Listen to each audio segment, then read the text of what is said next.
Nós sempre prezamos falar com quem realmente fez, participou, para entender, né, e colocar, esclarecer para todas as pessoas. Você acabou aí assinando esse relatório, no qual foi aí apresentado ontem, né, trazendo falhas, inclusive, né, e nas urnas eletrônicas com dados com datas, na verdade, antes de 2020.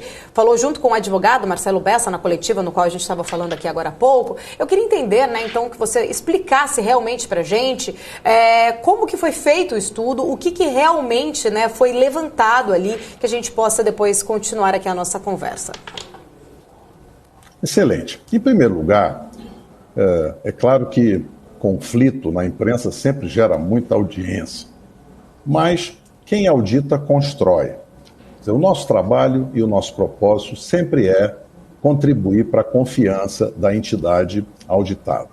Então, esse é um trabalho que está absolutamente em linha com o processo de transparência construído pela Justiça Eleitoral. Então, quando iniciamos esse trabalho, nós fomos contratados, a nossa equipe foi contratada pelo PED lá em julho. E a atividade, então, iniciou em julho, é uma atividade que termina em dezembro, onde nós estamos trabalhando na fiscalização dos sistemas e dos processos eleitorais. Esse é um processo que está de acordo com a lei eleitoral, a lei 9504, lá de 97. Né? E os partidos, então, têm essa prerrogativa. Como os partidos, em geral, não têm equipe técnica, nós fomos contratados.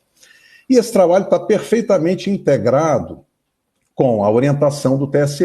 O TSE tem uma resolução, que é a resolução 23673 de 2021, que regulamenta detalhes da fiscalização. Lá no dia 1º de agosto, houve a primeira reunião do TSE no encontro com as entidades fiscalizadoras.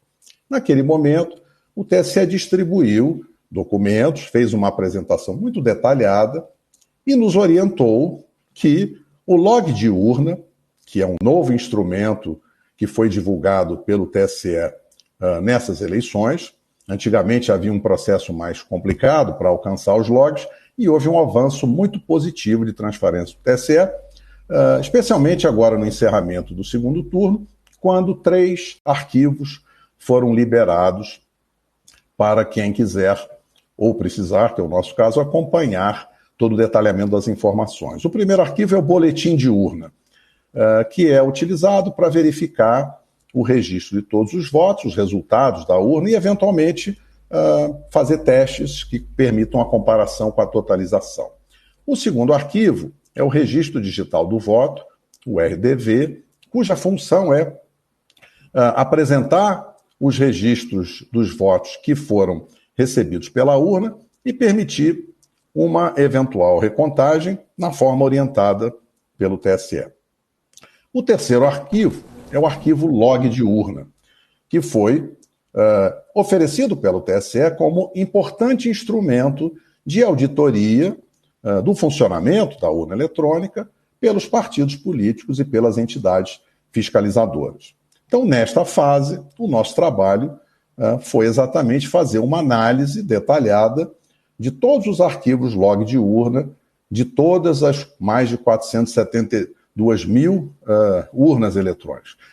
Um arquivo log de urna, ele reúne registros de todas as atividades que foram realizadas em cada urna eletrônica.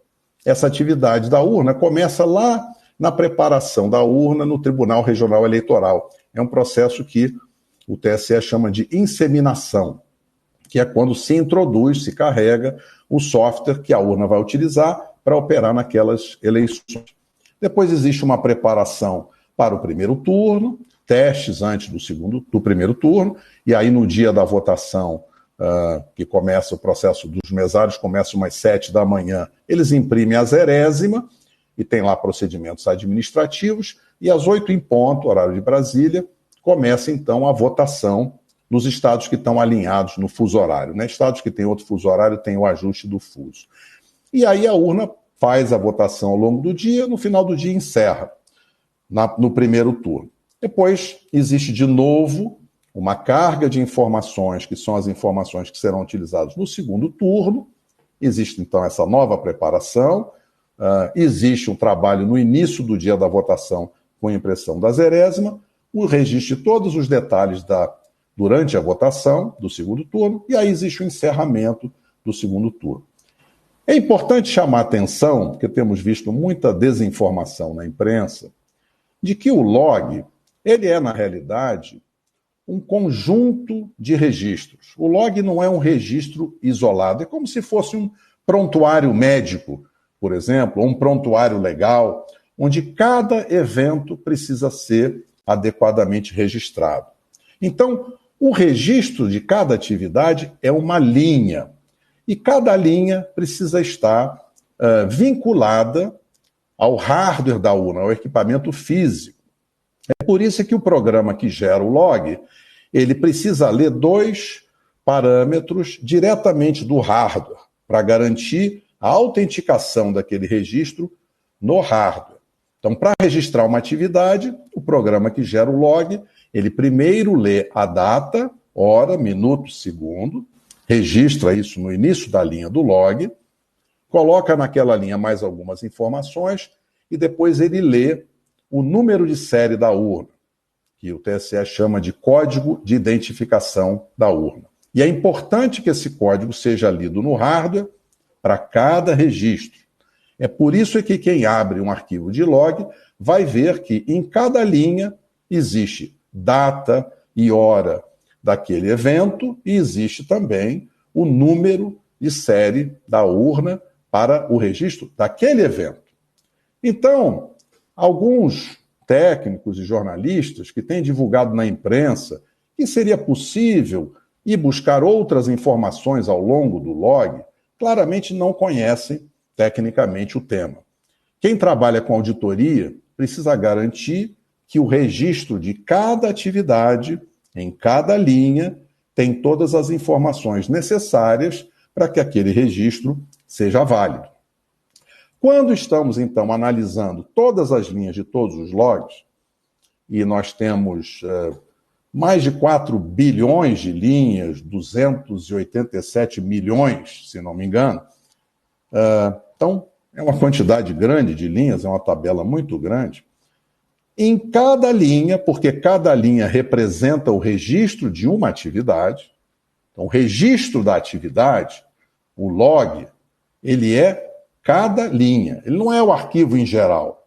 Então não é possível atender aqueles que gostariam que se fosse buscar outras informações em outros lugares, como código do município, número da carga e outros códigos, número da sessão eleitoral, porque não é assim que a técnica que qualifica o log como instrumento de auditoria funciona. Ou seja, para garantir que a urna funcionou corretamente, é preciso garantir que cada linha, de fato, representa um registro válido. Qual foi o problema encontrado? Em todas as linhas, de todos os logs, das urnas de modelos antigos, de 2015 para trás, até 2009, em vez de apresentar o número de série correto da urna que realizou aquela atividade, os arquivos logs de todas essas urnas apresentam na coluna 4, em cada linha, um código inválido. Quando isso acontece, se torna impossível validar a autenticação de cada registro, porque o registro é feito em uma linha. Então, aquela linha precisa ter todos os dados corretos. Será que eu consegui esclarecer? Vocês devem ter perguntas, né? Eu acabei me alongando.